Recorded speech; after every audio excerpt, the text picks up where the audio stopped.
Hi guys, my name's Ian Matthews, the owner of Matthews Marine. I've often been asked for a few tips and pointers on things, so I've decided with my able assistant Dave, who's behind the camera, he'll have a quick look, but due to distancing rules we're not going to have a cuddle. But anyway, the point with it is I'm going to try and give you a few hints and tips to try and make boating more easy for you guys. There's a lot of things I don't mind sharing with you that could potentially save you a fortune.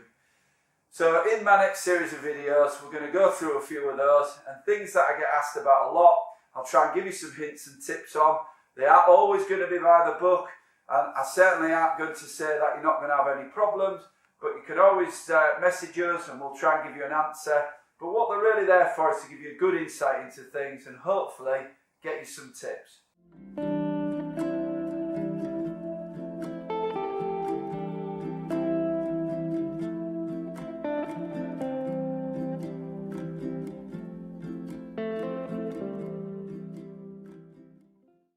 Good morning, welcome to the first video of our Matthews Marine selection.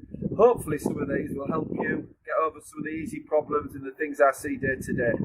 Today we're going to be talking about DP290 drives, the common drive that most of the units have.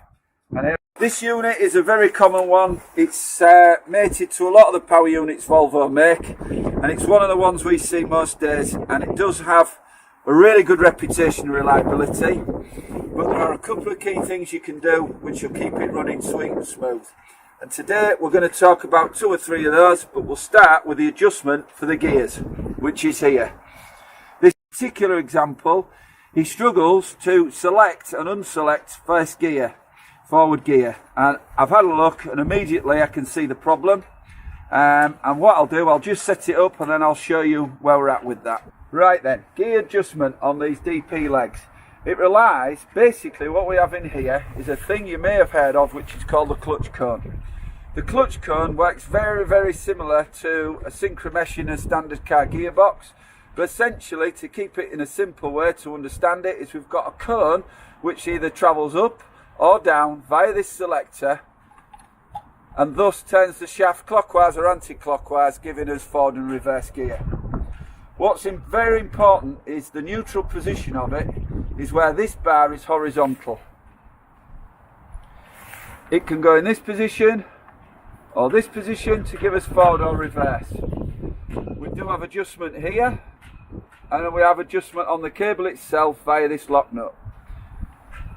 If I put the cable back in the position it was in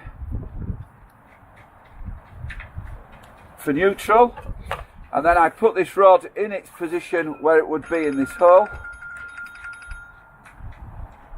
you can see that we're not in the neutral position. What that means is the cone is partially selected and it sticks and basically makes the gear selection not good at all. So we either struggle to get it in gear or struggle to get it out of gear. And if this is left for any period of time, what starts to happen eventually is the cone wears and we end up with bad gear selection. And one of the common things you get on these is you'll go to put it in gear and there's maybe a 10, 15, 20 second delay, a large clunk, and it jumps in. Or where still we actually start to get slip. Probably similar to what you would get in a car when a clutch slips. What we're going to do is we're going to do a very simple adjustment to get this back to its horizontal position and get the clutch cone in its rest position so that we know that we're giving it the best fighting chance we can. On this particular one, it's been running like this a long time. I don't know whether the cone will have got long-term damage. However, we will find out. The easiest way, we can adjust the cable or we can adjust it on here. Because this is only a small amount out, I'm actually going to take it up on this rod. And the other interesting thing is I've just come to look at this and the lock nut for this is already loose. And on the bolts there was some fresh rounding of the screws when I took them out, which strikes me at some stage in the recent past this boat has been fiddled with by somebody who's maybe not sure what they're doing. So what we're going to do is just a small adjustment to bring this arm back down to its horizontal position, and when you move this you'll feel there's a kind of de-dent action and it will actually clip into that position with a bit of a click. This particular one, if we look at here, we've got this selected in neutral on the hand control, and you can see here, there's the hole. The pin is quite clearly not in position, and if we put it into the position it was in to get it into gear, you can see that we're out of the dedent and we're actually on our way to selecting, in that particular instance, reverse.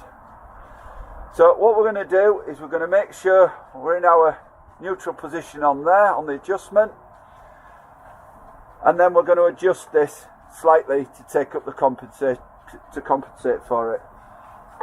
As we've already discussed, the lock nut was suspiciously loose, so all I'm going to do is take this, make a couple of turns if I can.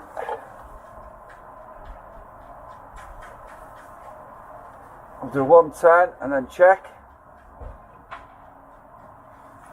One more should get us there.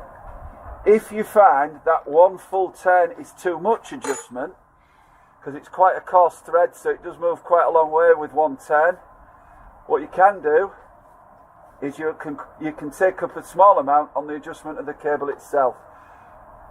So if we've gone full 2 turns, and luckily for us, the adjustment is now correct. So that's in its dedent position there. We can get our hole there and everything lines up as it should now. If it didn't, and a full turn of this was too far the other way, what you can do is, there is adjustment here on the cable. You could undo that lock nut, and it's a much finer thread, so you could adjust it either in or out to make sure you end up in that level position. It's imperative that's done to prevent clutch cone wear.